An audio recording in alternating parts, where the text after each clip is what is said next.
Monday. I am the governor of college football. Yes, sir. The mayor of college football, a.k.a. Downtown Nino Brown.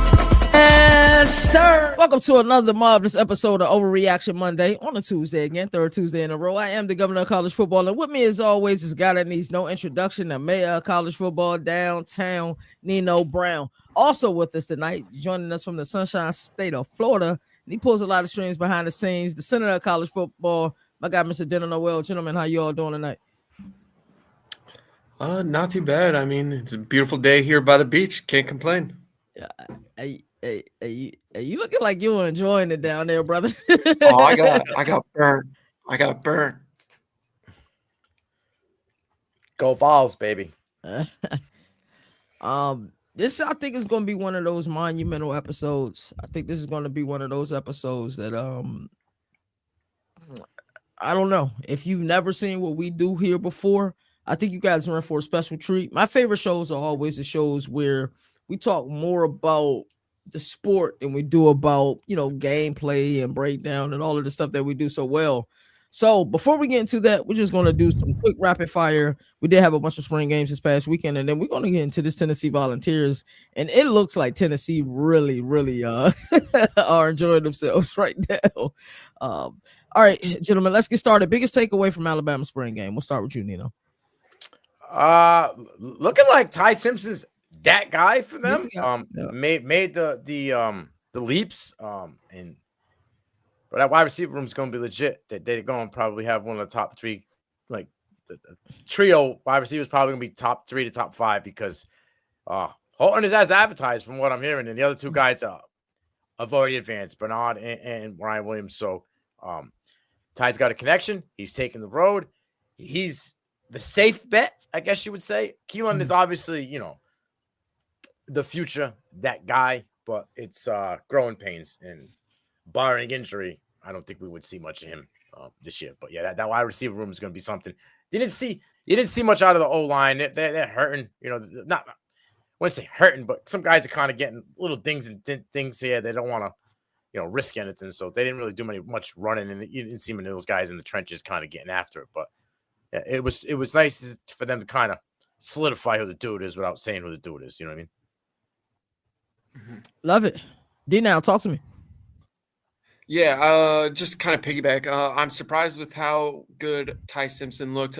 We saw little bits of him over the last couple of years, and he wasn't that guy. So it's good to see that mature in his game. I honestly thought Austin Mack, I know I've talked to Nino before, would be QB1 just with the being familiar with Grubb's offense. So I was surprised that, like I said, Ty Simpson showed growth. Again, wide receiver room looked elite. Again, I think it's top 3, and that was even without Ryan Williams participating in the A game.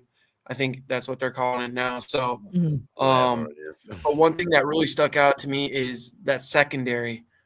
We saw a lot of growth in their game. It was probably their weak point last season. Showed multiple times.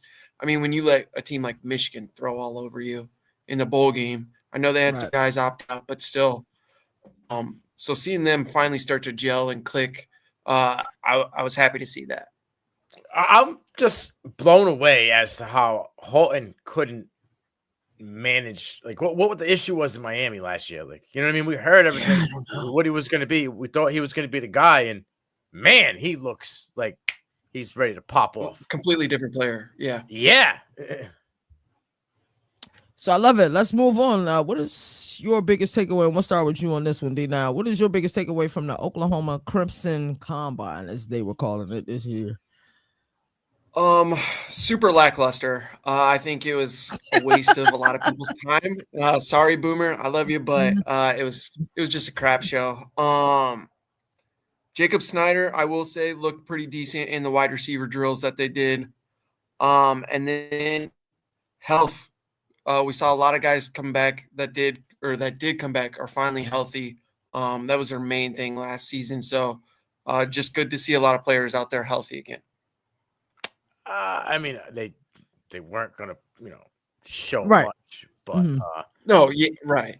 It seems though maybe this system might fit the guy coming up next. Obviously, John Maid is the guy, but it looks like this new system under Arbuckle might fit Michael Hawkins really, really well. Fit his skill set a little bit better for the 26th season. And we might they might have a guy, you know, that they weren't sure that it was the future. I think he might be the future in this system. Granted, they just got Ott, right? So Tatum, excuse me, look good, but that's going to be a nice combination of a backfield for this season. But a lot of youth on that wide receiver room. I have a funny feeling in this portal they're going to hit a tight end because it didn't seem like tight end was in a position of like locked in. You know what I'm saying? I feel like they need a tight end both that has blocking and receiving capability. So I think they're looking for a versatile tight end. But yeah, lackluster, like Boom, Dino said. Boom, I'm sorry again. Like you had more fireworks today when you got Ott, right? Like than you did in that. For sure, I would agree 100%. Staying with you, Nino. Biggest takeaway from the Florida Gator spring game. I told you. You did. I fucking told you guys, right? He is as good as fucking advertised, and he could be just as good as Jeremiah Smith or Ryan Williams this season. Dallas Wilson is a fucking dude, bro. Like, dude. And if you didn't know, you should know now, bro. Hey, and I'm gonna tell you, that defense don't look bad. Those linebackers were moving around well. They look pretty good. Also, what I'm hearing that came out after the game is it looks like he's going to be throwing by the end of the month. DJ Lagway. And that was a part of your measure when we did the spring game. You said, hey, it needs to be well before fall camp. Yep. And that's when you'll be a little bit more comfortable with what this program is. Yeah. And then on defensive side, bro, Childs, bro. Aaron Childs. I talked about that was the guy I wanted to see with Papa coming back. If Childs, he had 6 tackles, 3 of them was solo. So like he was flying around out there. Jaden Ball looked good, right? So I'm happy with the state of the Florida program, and I think they're going to surprise a couple people again this season because my timetable, he's a little bit ahead of the timetable I wanted.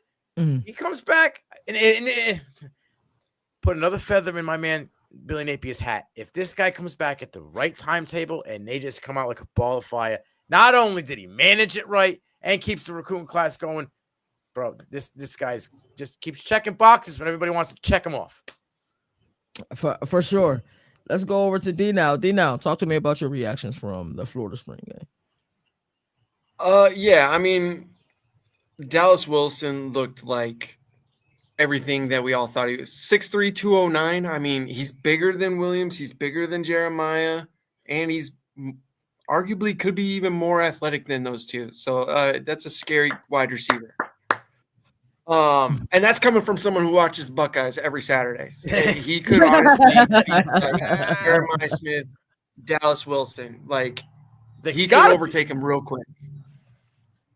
And then they had J. Michael Sturdivant as wide receiver too. So nice little complimentary piece. Jacoby Jackson looked like a stud. 200 yards on the ground, including a 90-yarder. He may be a sneaky pick for an all SEC type back if he continues to go down. And then Jaden Baugh. I think Florida honestly may have one of the best 1-2 running backs in the country. Honestly, small segment piece, but they looked really electric. It should take a lot of pressure off DJ too, which I like. That's what I'm saying. Like, yo, they're going to have a 1-2 punch in the backfield. He'll be able to roll out and be mobile, right? So it doesn't matter who's in there. Like, sometimes you get the dual setback. It's going to be some kind of pass play. You know what I mean? Like he comes in just for this receiving capability. He can rush, but he's more the receiving guy. But either one of them can catch the ball. Either one of them can break it off on the outside or through, in between the tackles. Then you get DJ with his mobility and fully healthy. You said Sturdivant. Dallas Wilson. Eugene Wilson still exists in the system. Yeah. But he doesn't have to be that alpha, the guy that has to, needs 80s. Bro, I'm telling everybody, please listen to me. You didn't want to listen to me last year. I don't know why, but I'm telling you, Florida is going to be a problem, and Florida is going to be in the college football playoff this season. Can you pull up their schedule real quick, I can pull the schedule. Do we got time to look at their schedule real quick? Absolutely, we got time to look at their schedule. Absolutely. because I know we did this last year with Florida, so I want to see what their Right. schedule's like And this year. shout out to everybody in the building right now. We got a lot of people in here. We do appreciate you guys being here. Like I told you all in the opener, this is gonna be one of those special episodes. We may throw a couple chairs at each other when it's all said and done over this Nico situation. So you all been warned, man. Welcome to CFB Nation, and this is Overreaction Monday. So it's starts off at versus Long Island University, then South Florida at home as well. So it's kind of easy. Get some W's on there at LSU. Like, this is a measuring stick game. I think, bro, they come away in a W here or in a tight game where they don't kind of just piss down their leg at the end of the game. Watch out. They'll still be ranked even if they lose. At Miami, I think they can win that game, right? Then they play versus Texas. At home against Texas. Archman better watch out. He better be prepared because they're going to be bringing them linebackers at all. At Texas A&M, winnable game. Versus Mississippi State, winnable game, right? Versus Georgia, probably an L. But then it's at Kentucky, at Ole Miss, versus Tennessee, who's quarterbacking, maybe a freshman, maybe a portal guy, and versus Florida State. Bro, 1-2 losses. 9-3, 8-4. I take 2 losses. I say 2. Let me see. I say Georgia and LSU. Georgia, Texas, LSU. Yeah, so 3. 9-3. 9-3, and I think that gets them into the playoff. Yeah, at large. Be that third SEC team. You know what I'm saying? They would have wins over Ole Miss, Tennessee, Miami, A&M. That's solid W's in their pocket. If they beat LSU, watch out. You know what I mean? Watch out. I think this team, it flashed a little bit last year, and people just kind of brushed it off. But they're coming back. All these returning players in the talent that are coming back, they got a chip on their shoulder. And Billy Napier walks with a little bit of a swagger. His pants hang off his ass a little bit. Like, he got the young boys, these YNs, you know what I mean? These dudes out there. He got them out there, and they're doing their thing. And they all respect him, right? They respect him, and they see what he's building, and they're just following the program. I told you before, Lagway, Napier go hand in hand. The talent that come in, we'll follow them 2 guys. I think the sky's the limit for Florida. I think a lot of people are sleeping. You were dead on with Florida last year, and it's opened my eyes for Florida heading into this year. You got to think about how many people wrote them off after they got dog walked by Miami last year. I'm right there with you. I'm just as guilty. I'm right there with you. I'm like, oh yeah, they're done. They're worse than I thought they were. Like, you know what I'm saying? So they're returning a healthy line up front. I think 3 out of 5 starters right up front. That good in the run game. I'm excited about the linebacker room. But Papa coming back and Childs is stepping up into this role of trying to be an alpha. I mean, they could have a run stop and do that wreaks havoc. For sure. Watch out. Billy Napier, man, he's been building. The fire's burning, but people don't want to see the smoke signals for some reason. I don't understand it. Stay blind if you want to, but he's done a hell of a job recruiting down there. Ray Charles can see what's going on for Florida right now. For sure. Let's talk about a program that's definitely a super friend of the network, a program that credentials us year in and year out for the entire season. Biggest takeaway from Georgia Tech spring game. We'll start with you first, Dino. I'm just gonna say I loved the fact that before any questions were asked or anything, Brent Key highlighted how important the spring game was. We're seeing a lot more schools get away from the spring game, go more towards these combine practices like Oklahoma. So I thought that was kind of important. And then O-line is going to be their biggest issue. They're super young, inexperienced, just no gel. I think he even said in the interview last week, they gave up 15 sacks during their team scrimmage that they had. So that'll be something to watch. Their running backs look super deep. We obviously know about Jamal. He's a stud. But Trey Maddox was mentioned to have taken massive leaps this spring. And then their secondary came with a lot of swag during their spring game. Super aggressive, lots of turnovers forced. So I was pretty excited about that. Yeah, Georgia Tech. I mean, when we go to ACC media days year in year out, and Brent Key is probably the coach I looking forward to speaking with. Same thing with Brent Pry from Virginia Tech. He's an offensive lineman. He played offensive lineman at Tech. I think they'll figure the line out. I do got a question I want to propose to you all about this program. I thought they had a really good tandem on the outside last year with Singleton and Malik Rutherford, right? I put it in that post, homie. I made that versus battle. Bailey Stockton, bro. Yo, like is this program like if you're an elite wide receiver, is this a school you would want to play for with a coach with the mantra of running the ball? Because they had a damn good tandem last year, and while they did have a pretty good season and they brought that physicality, I just felt like they were underutilized. So if you're a wide receiver, is this a school that you want to go to? I'll let you start, Nino. I'm just gonna say, I said it last year, and I know Moon was against me. They see what's homeboy's gone, King's gone after this year. Okay, we see what the future holds. Right, Philo could overtake him depending on how well. Oh, summer camp is gonna be crazy. Bailey is gonna be crazy. Stockton. We saw. I put him in that versus who's gonna have a better season on those posts for CFP.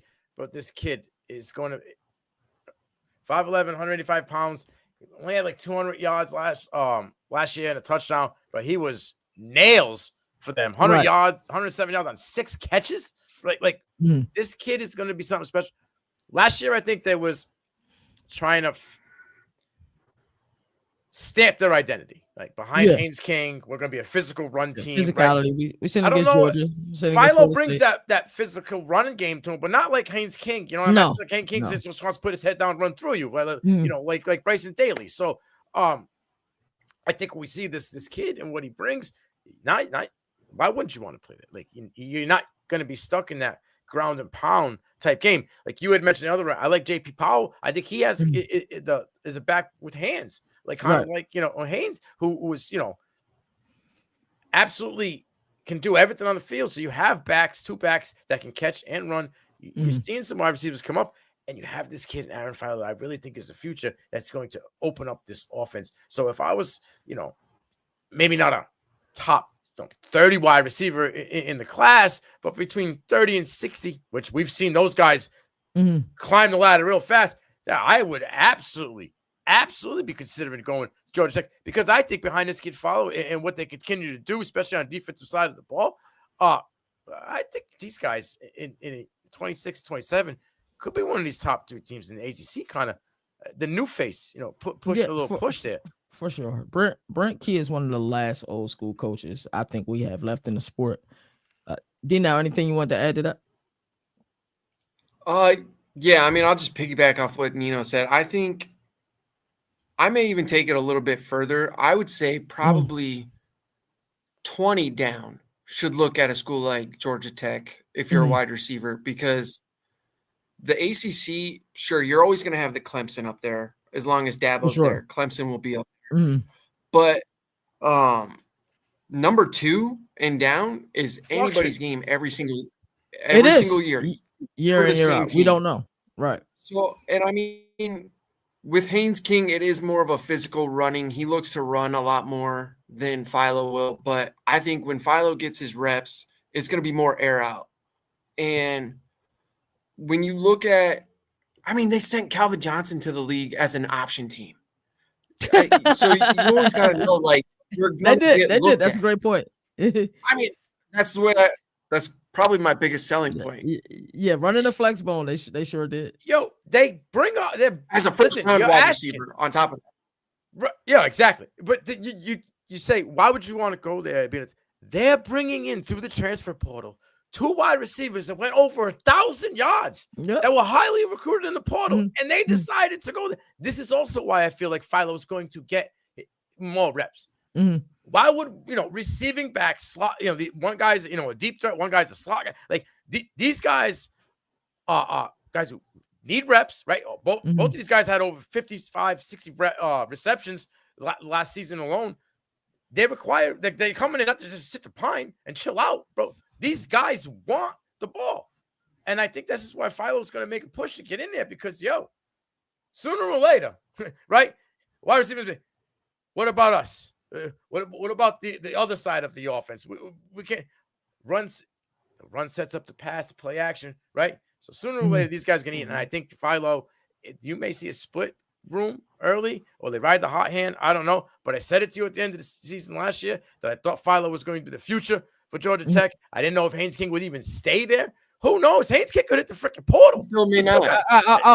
Nothing's off the table. We seen got that 24 already. hours, Yeah, like, you know what I'm saying? It's Like, off the table, bro. So, especially the way this is going, bro, this late window portal is about to be crazy. We're going to see a lot of movement. I want to mention a name on the defensive side of the ball because this kid was everywhere. AJ Cheeks, bro. He was flashing the butt cheeks to everybody. Like, this dude had the pick in the end zone. He had I had to get 5 or 6 tackles, a couple pass breakups. This dude was on everybody like Elmer's glue. Watch out for AJ Cheeks. I think this is DB that could be one of the top DBs in the ACC this season. All righty. Last and certainly not least, shout out to Hugh Strong as he's battling cancer. Biggest takeaway from an Auburn spring game. We'll start with you, Nino. Duce looks all right. Right? Like, they weren't going to show us Jackson Arnold, which makes me seem he's obviously quarterback one, and they have. He, I seen a little bit through the social media, some of the throws. If everybody's getting all excited about John Mattia, they're just hating it because Jackson Arnold went to another school because he's making the same throws that Cam Coleman, you know what I'm saying? And he just. Hey, September 20th. I don't care where I'm at on tour. Check your calendars because I'm telling you, that kid is going to march into Norman and he's going to put on a show. Mark your calendar, September 20th. And I think there's a chance that you might see a little Deuce Knights and packages because, he got all 11 reps, all the red zone reps in the 11-on-11s, which was surprising. Again, sure. It's only him and the walk-on that I think played in this game. But they wanted to get him some experience. They wanted to showcase him a little bit. I'm not saying maybe week 1 or 2, but I think, as the season goes on, you might see this kid get some manufactured reps in there close to the red zone. So it's just something. And Freeze don't like this shit. If it was up to Hugh Freeze, there would be no spring thing. But he wants to be the guy that's like, we're going to do it anyway. Oh, right? Yeah, we'll still do it. If it was up to him, I'm all set. But no, I think Auburn is in a good state right now. They did lose 10 people to the portal right after the spring game. But maybe that was kind of like, hey, this guy's my starter. This guy's my backup. It's the cost of doing business. If you're going to have a spring game in the SEC, and this is why many teams are veering away from it. It's the cost of doing business. Some guys going to flash, have a couple catches, do something. He was buried on the depth chart. Oh, I'm about to hit the portal. I'm about to hit it. We know how it go. Now, give me your takeaways. So again, obviously wide receiver room, probably top 4 in the country with Cam Singleton, Thompson. DeMarcus Riddick looked real good in coverage. Was a name that was thrown out multiple times. One name that I heard a lot about on all the social media boards, Jordan Crawford, freshman nose guard, came in, manhandled that offensive line, had multiple tackles for loss. Said to have shot his way up the depth chart. So I'm excited to see how he'll perform in the fall. Wow. That wraps up our rapid fire question segment. And this is now time to get into the meat and potatoes of this segment. Nico Iamaleava, as we saw everywhere on social media, has officially entered the transfer portal, and reports are that he attempted to hold out in a playoff game versus Ohio State in this past college football playoff. Let's really take some time to break this down. I don't care who starts first. In your opinion, which party do you hold more responsible for the holdout? Do you hold the program or do you hold Nico? I hold college football. Okay. Because they let this shit get way out of hand, right? And now this kid is going to be the example, right, of we're not letting you kids have control no more. When you say they let it get way out of hand, are you talking about the NCAA? Yeah. The powers that be that control the NIL. They didn't want to put a cap on. Yeah, they let it be the wild, wild west, right? And then it goes back to Rashada, Caden Proctor. Like, these dudes got bags, left, came, gone. The NCAA, let this shit. We saw what Charlie Baker did in Massachusetts. Why the hell would we put him in a position like this? I just don't understand it. It don't make no sense. But they let this shit happen. And now this poor kid, because of a LaVar Ball type father, right? And an NCAA program, and that didn't give a shit, said, okay, do whatever you want. Not the program, but NCAA as a whole, the football, college football spectrum. And a coach that finally said, nah, I'm putting my foot down. Screw you. A culmination of it all. And now this kid's going to get screwed, right? But I blame the NCAA, and then I blame his dad. Those are my two guys at the top of the list. Who's at fault here? I don't blame the NCAA at all. The reason I don't blame the NCAA at all is because the NCAA was sued by Tennessee. The NCAA was sued by Virginia. The NCAA said, oh, this is what y'all want? Y'all want name, image, and likeness? Oh, yeah, y'all want pay for play? There's everything y'all want. Take it, do it. But don't expect me to hold it accountable when we tried to keep it out of our sport for so long, when it was supposed to be about amateurism for so long. And now we get to this point that, name, image, and likeness, pay for play. And we're here. And then they're like, go ahead. It's the right way. Yeah. Weren't you an advocate about UCLA? No, Bannon Brothers? Like you, I remember. No. I was a huge advocate for it. So how can you be an advocate for it and then not hold the NCAA accountable for it? Like they've been putting kids over the barrel for years. Hold on. Yes, I do agree with that. But don't confuse my point. My point is that everybody wanted name, image, and likeness. I wanted name, image, and likeness as well. Everybody wanted pay for play. We already know this thing was being backdoored and underhanded for years. People were still getting paid. Reggie we know it. Yeah. It wasn't legitimized, but we knew, and me and you talked about reform a long time ago. We knew that the sport was going to be need reform. But when programs start suing the NCAA, and I believe the NCAA lost the suit to Virginia and Tennessee, didn't they just lose the suit? Tennessee, with the coach. The prior coach? No, he wanted something stupid like $190 million. It was something ridiculous. Tennessee won that one. But yes, and I agree with you. You know, there's not more people in this world that I don't think great of. George Kliavkoff is one of them, the former Pac-12 commissioner, and Charlie Baker is certainly the other. And while this sport, we knew it was coming. We knew this was coming. We knew, Keyshawn Junkins, nobody talked about that a couple years ago. When he was at Ole Miss and he held out, we knew about it. We talked about it.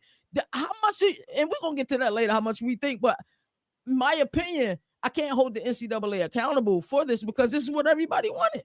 Hey, now you mentioned Judkins. Dina, I want you to get in there in a second, but I got to say something. You mentioned Judkins, right? And all this. And this is something I see floating out there, and it kind of tickled my brain a little bit. So I got to throw it out there when you said, let's go. These kids are getting paid, right? An NIL deal.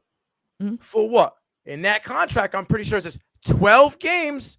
Yeah. And maybe a bowl game. Yeah. Well, we did the bowl game, homie. Now we're in a playoff game. Right. So guess what? Either there's some incentives in this motherfucker that says when we get to a bowl game, we get more money. Or I get more money because whether I played like a championship quarterback or not, you didn't bench my ass, right? So I still played enough to get you guys to a playoff, right? I ain't the football playoff committee do play the schools for making the playoff as well. And it ain't about his value or how he played. It's like the NFL, boys. It's about the value of the fucking position. If you want to throw it, if Darian Menza got $5 million to go from Tulane to Duke, then I'm sorry. The value for Nico Iamaleava, a 5-star quarterback, goes up. That's how this fucking game works. You made the rules. Now you play by the fucking rules. That's a great take. Go ahead, D now. Sorry. No, you're good. I was just watching. Like I said, I needed my popcorn for this. So yeah, I may actually have to side more with Nino on here. The NCAA let it get too out of control. I understand that NIL I think it should be a thing, but it should be more controlled. It's the wild west, like I said. It needs reform. It needs structure, yeah. I don't blame Nico at all because, again, supply and demand is a thing. Mhm. His dad, complete asshole. Yeah. But again, also reports are coming out that he's not the only Tennessee player asking for more money. There was a good handful of players that supposedly, even before the game against Ohio State, said they wanted more money. So then there's also that rabbit hole. Okay, did they throw the game because they didn't get money? So I mean, it's just something that needs to be looked at. So it's just where I am. Yo, hey, and that, you know, that's a valid point in this day and age, especially in this state of it all. But like, they certainly laid a stinker in the playoffs. Wow, that was a can I also bring up something like? Yeah, go ahead. Hey, you know we gonna talk candidly. That's what we doing. We supposed to react. Still, 8:48 on April 15th. I have never seen a post from Nico Iamaleava that says I am officially entering the transfer portal. I know. Okay. So now, nor did he tell the school that he was entering the transfer portal. So on, which we all know, and I'm not putting any backdoor information, that it's out there that Dan Lanning sent the information to Heupel that said, hey, he's asking for more money from schools because he called us, right? That's out there. Everybody has heard that already. So the coaches from another school told the coach something with no, like, actual validity to it, just word of mouth, right? And he said, nah, we're going to move on from it. So you cut a kid without this kid even saying that he went. I'm going to tell you something because he didn't want $4 million. I've said this in the group chat before. I know Boomer's against me.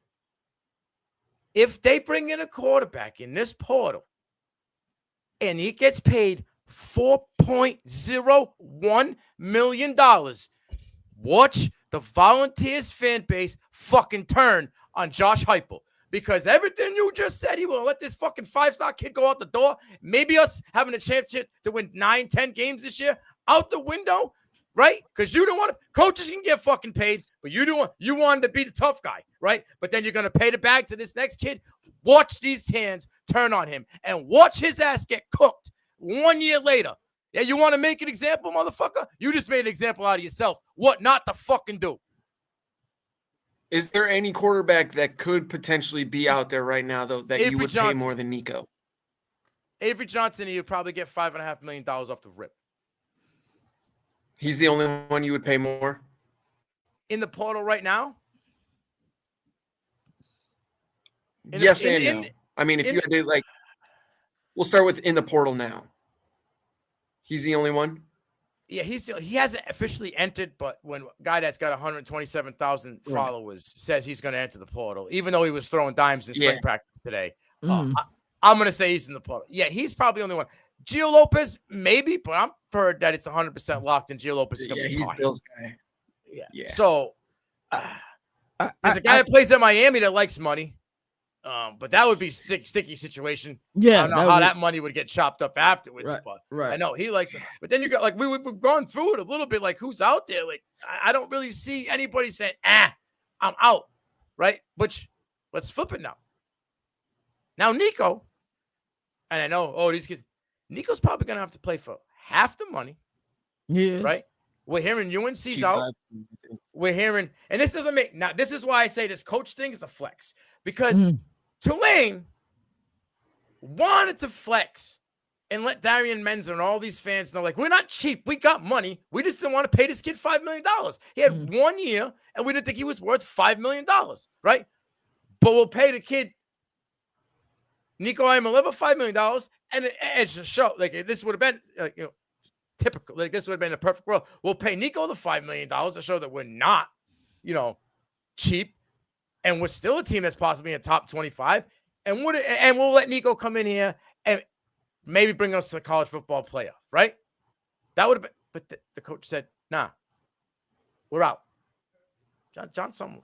Wouldn't this want to be a way to make a name for yourself in the Tulane era? To go get a 5-star kid and turn around bro, and be like, I don't give a shit about the NIL and the money. Everybody, you call these coaches can bitch and complain. I'm going to be the guy that says, nah, screw it. Let's rock, right? No. Something's fishy. Behind the scenes, the coaches are taking a stand. It's just shit's funny. I don't know. I just think it's funny here. Like, why would a team like Texas Tech, who has the bag to throw around, and a quarterback that gets hurt every time he sneezes, right? Like, why would you not go get Nico? Well, what you have at that team right now? You have, right? The kid's kind of screwed now because he has to go to a team that has no big star, right? That has no NIL real value on a player, because he walks in and they give him what he wants, or close to what he wants, even if it's less than 4, it's 3.5. Everybody on whatever team he goes to that's getting money, pause. Won't put my feet on your desk, homie. We're going to talk about my renegotiations. You know what I mean? Because you just renegotiated with a kid that didn't play here last year. Well, we need to talk about my negotiations now.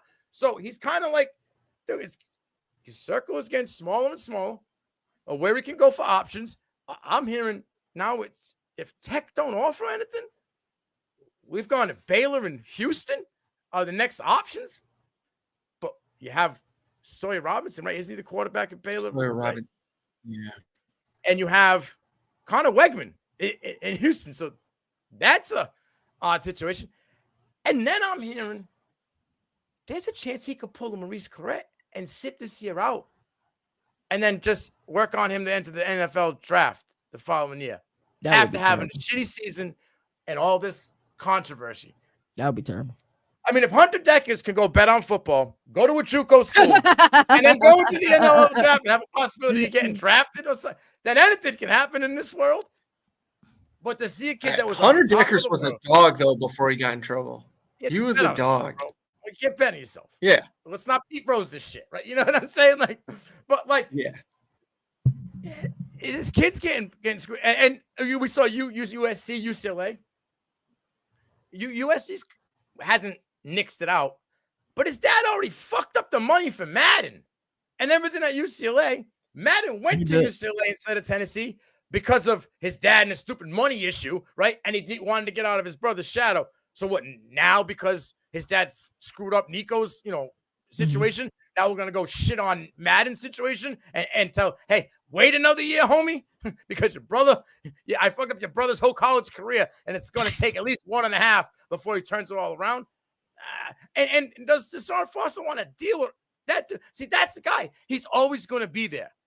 Like, he's worse than LeVar Ball, in my opinion. Like, LeVar Ball did a lot to get his kids to the team. Like, Jello just didn't have it, right? But he made it to the G League. You know what I mean? Like, but his other 2 kids had it.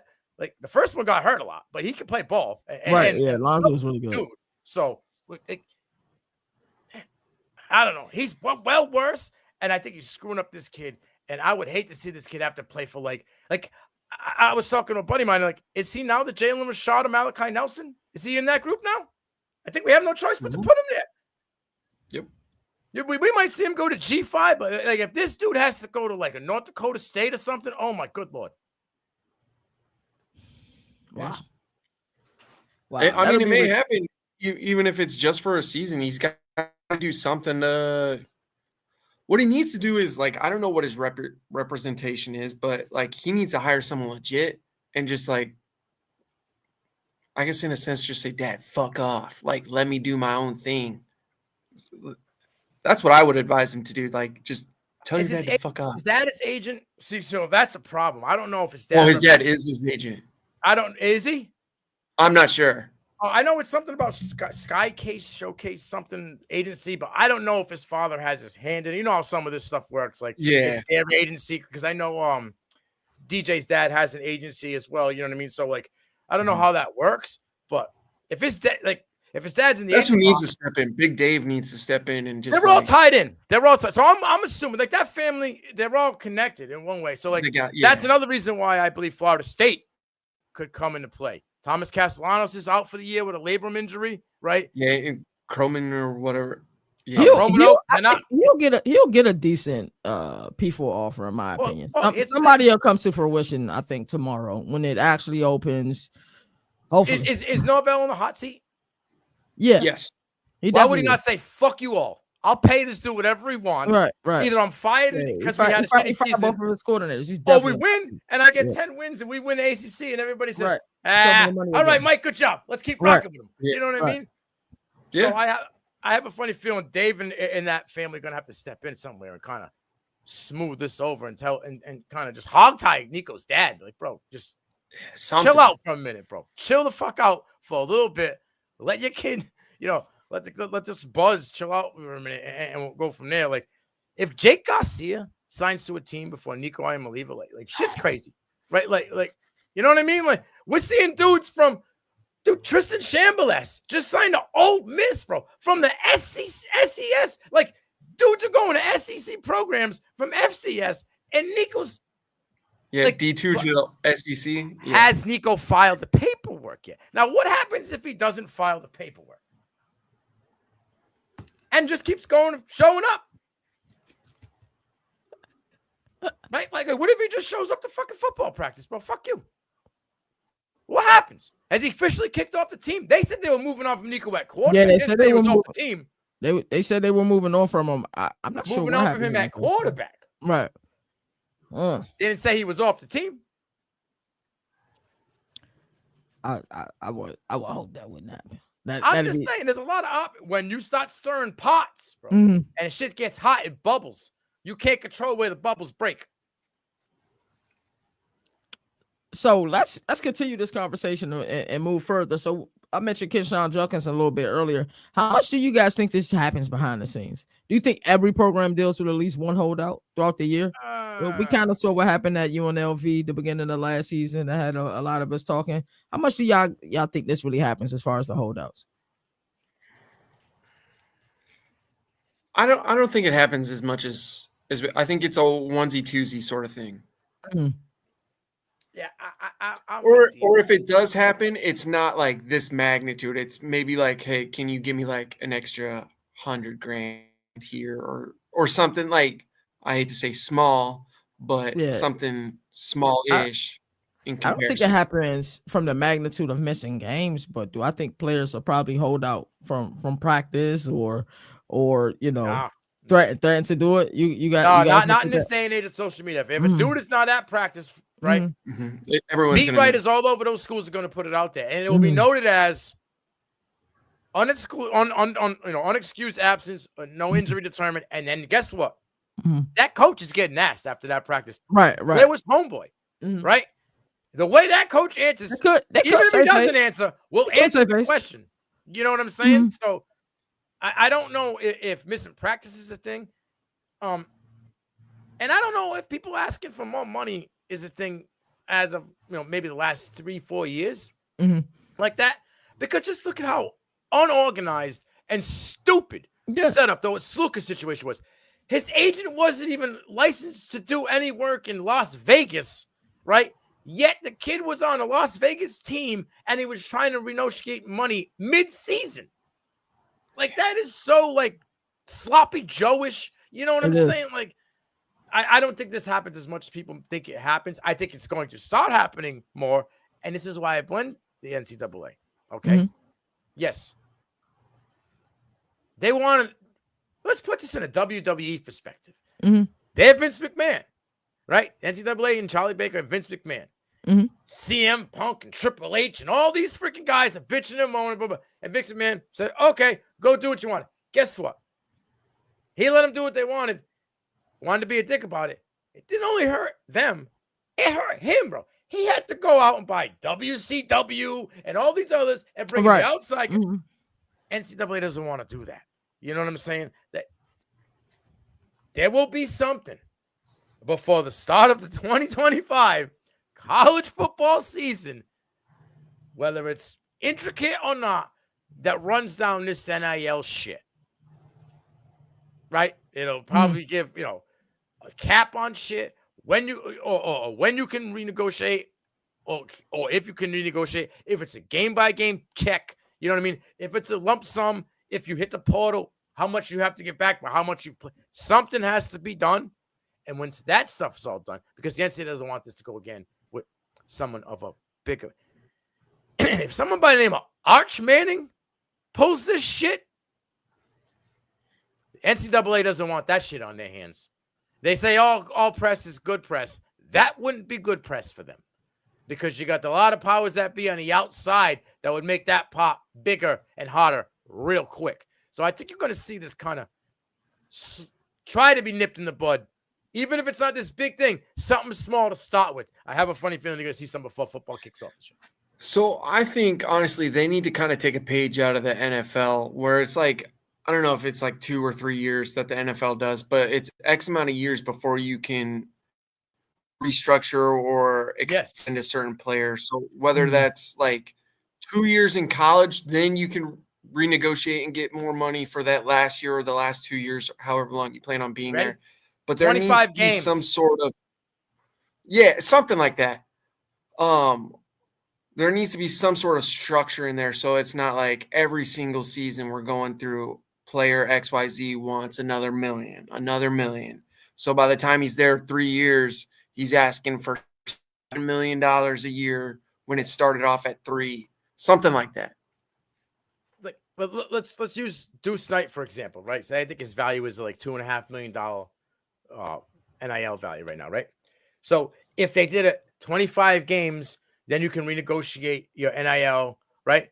Think about it. That would be of you playing 25 games, not of you sitting on the bench for 25 games. Okay, there you right? go.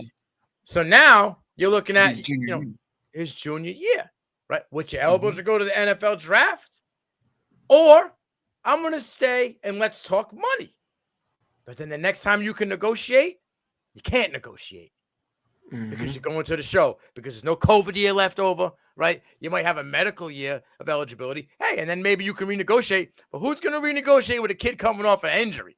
Not many people. You know what I mean? Yeah. I think that 20 to 25 game window there is something, I might be honest on there where you lock these kids in, you can only renegotiate one time.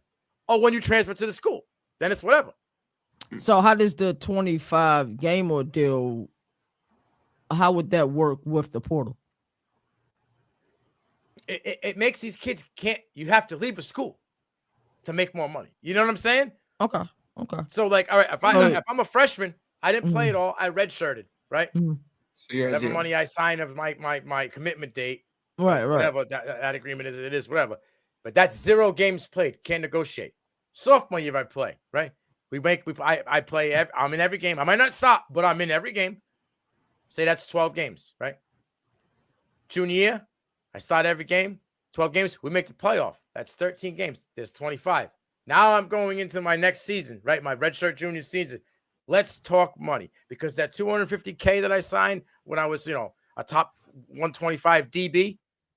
Now I'm a top 65 DB. I've played time. I'm a dude for you. Let's renegotiate because the value at DBs in the SEC, you know what I mean, is at say 1 million. I'm 3/4 below. So let's meet me halfway. Let's talk money. Or I have the option that you have provided me to go play somewhere else who will offer me what I think of value. And I think that's the way to control it. I like that. And then on top of that, you got to control the transfer portal. Like that's what I was saying. I think the use transfer portal as an example. There's a guy who just played for Kansas who's on like his 5th team in 5 years. So something like that means, something like that needs to be like you get like one transfer. Go ahead. One every. I don't know how you would figure it out. One every 3 seasons. I don't know, but like I don't like the guys that transferring in the spring or transfer at the end of the season and then transferring now. Like, bro, right. Did you get 6 practices and they told you weren't good enough? What did you think was going to happen when you transferred there? What changed, my man? You know what I'm saying? Like, so I don't like the double transfer. I think I say one transfer per 2 calendar seasons or 1 calendar season. Like, you should be able to transfer twice in a calendar year. I think that's freaking crazy. Who's the governing body over this reform? Is it the NCAA? Is it the NCAA? Is it an outside agency? Because I think you're going to begin to have more of a problem. I continue to say that I think the GM position is the most lucrative, position in all the sports at the collegiate level when it's done correctly, like the team in Norman did when they went and got somebody like a Nagy, who understands the sport, who's been scouting players for years, bringing people down to Mobile. Now, Who was the school? In that case, Who was the school that went and got somebody that's gonna be playing in the NFL during? Oh, Max was it Crosby. Michigan? How is Yeah, Max Eastern Michigan? I don't understand how you can be in two professions.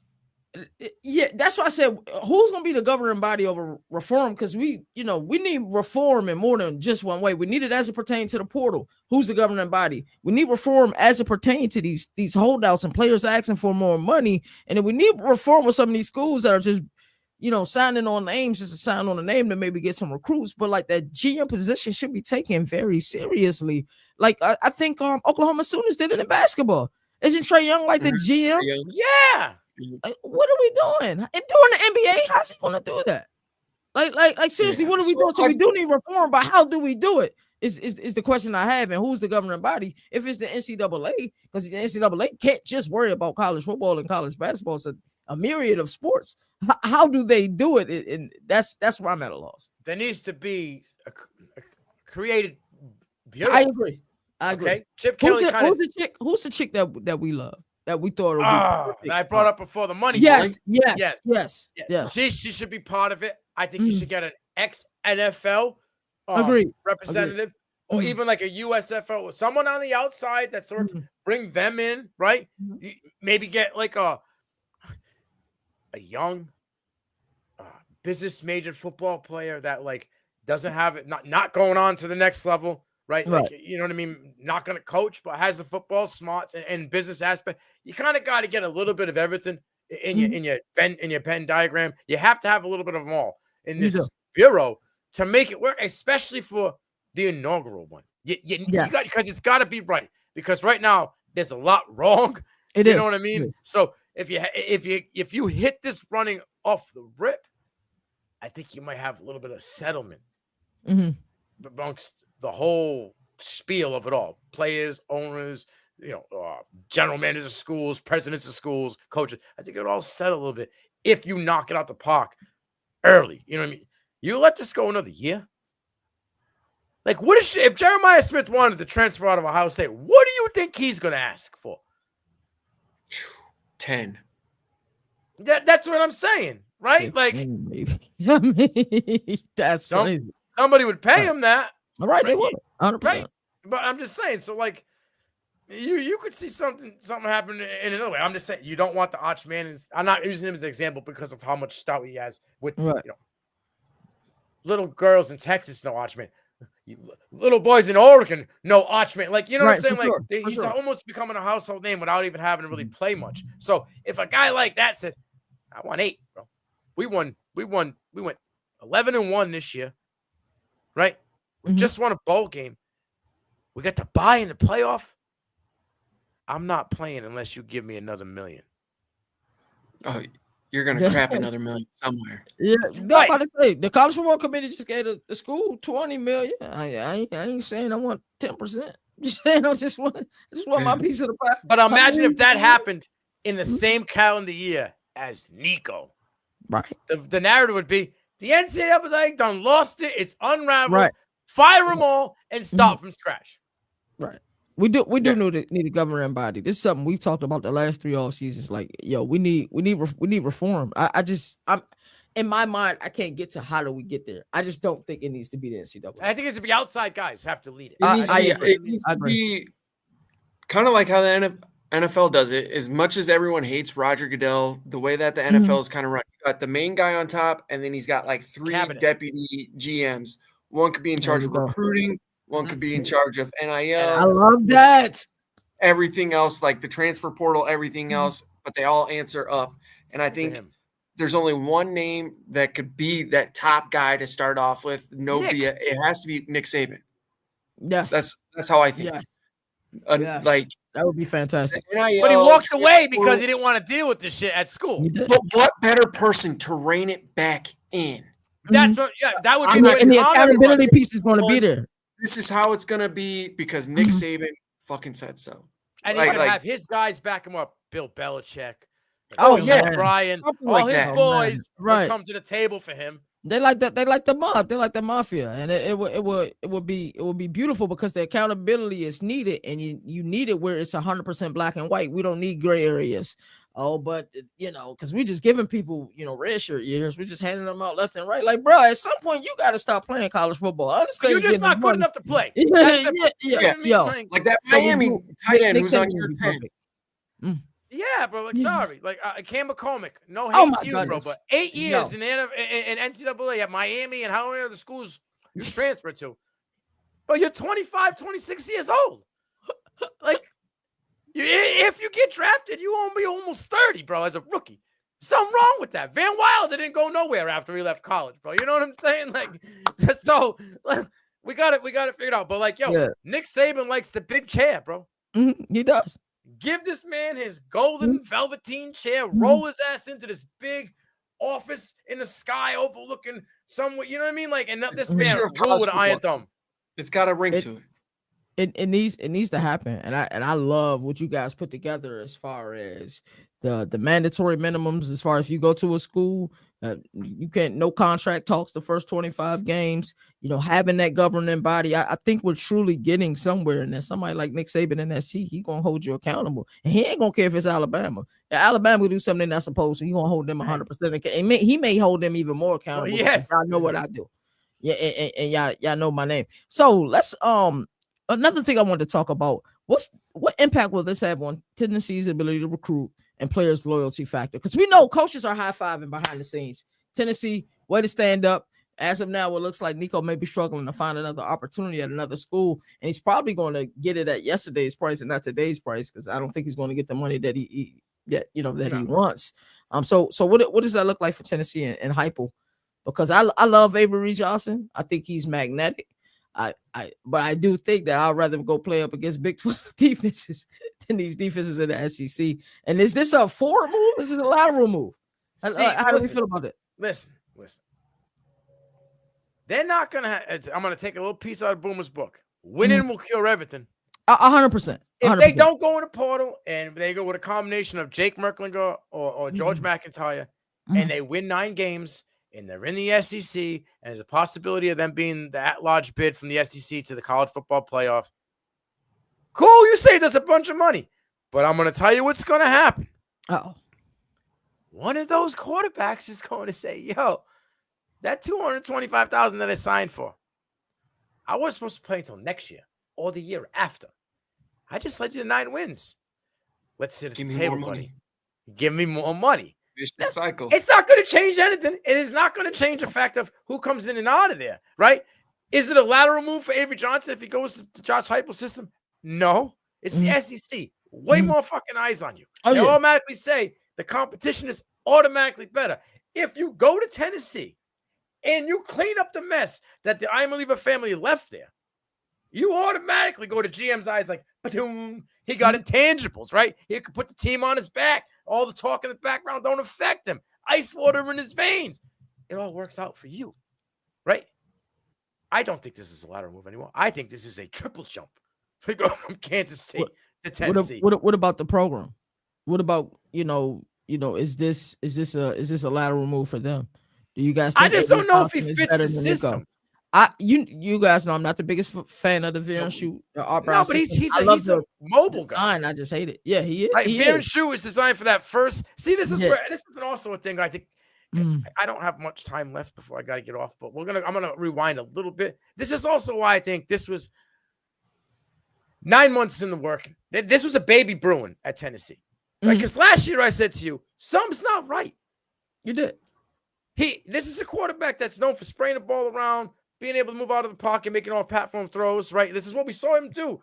Elite 11s, All-American. Like we saw him do in high school. I don't give a shit if he had Cookie Monster he was pants on. He was still throwing the ball around like a champion in Cookie Monster pants. Coming out of that class, too.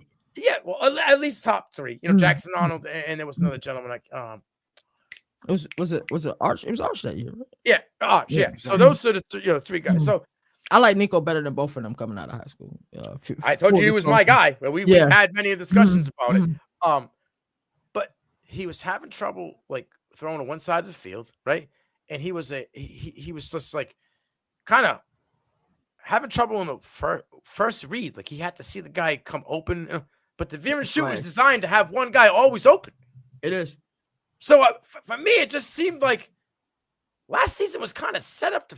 I feel like this money thing wasn't just at the end of the season. I feel like it might have started before the season, like in the spring, like, you know what I mean? Like right after the Iowa game when he kind of came in his freshman year and led them to the victory over the Iowa in the bowl game. I think his daddy might have went in there and said, "Hey, you see what you got here?" Yeah, you saw it. Yeah, if we just started me this year, we could have got this all year. Right. We might have. Maybe the fans knew what they were saying when they said put Joe down and put Nico in. Mm-hmm. Look what we need a little more money, and that might have started something because I feel like not that each kind of like that Heupel in Tennessee were like throwing the season and trying, but I don't think that they were on the same page last year, and I don't think whether it was outside differences or something on the team-based building, whatever it was, shit didn't work out because he just didn't seem like he was built for that system.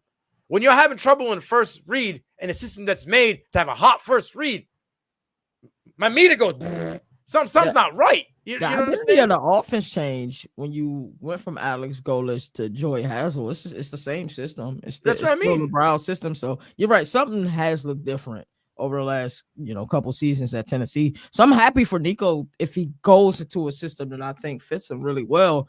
It's just time is kind of ticking. It's April 15th. And you mentioned, like, what about Tennessee? Has anybody else left from that quarterback room? I mean, they got 4 and 5-star guys deep going all the way, for the last 2-3 years. So, like, nobody else had left. Ain't nobody else. Yeah.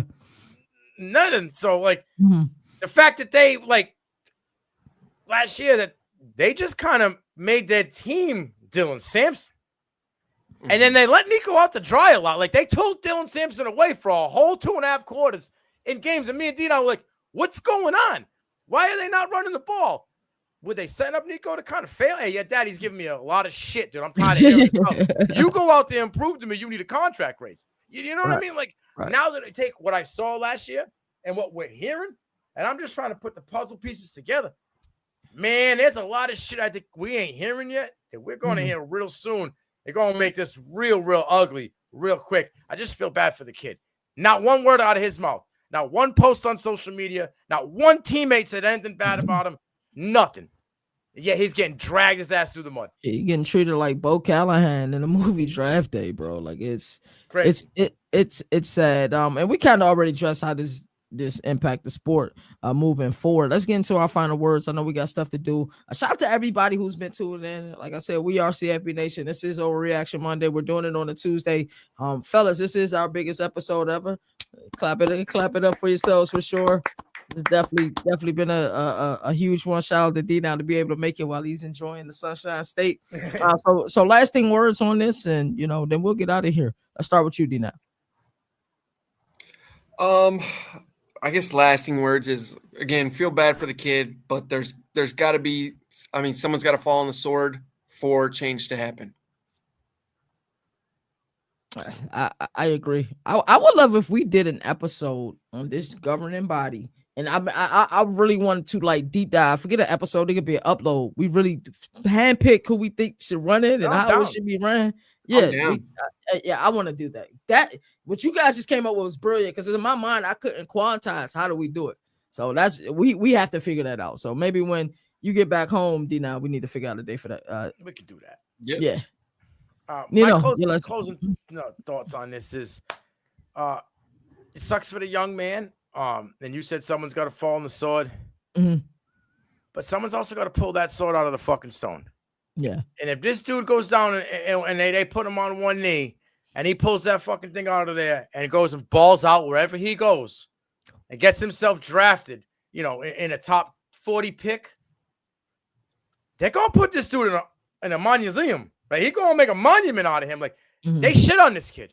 He changed the NIL game, right? His daddy made his whole career upside down, and this kid got hot. This kid got intestinal fortitude. Ain't nothing going to break him. This is the quarterback I want on my team.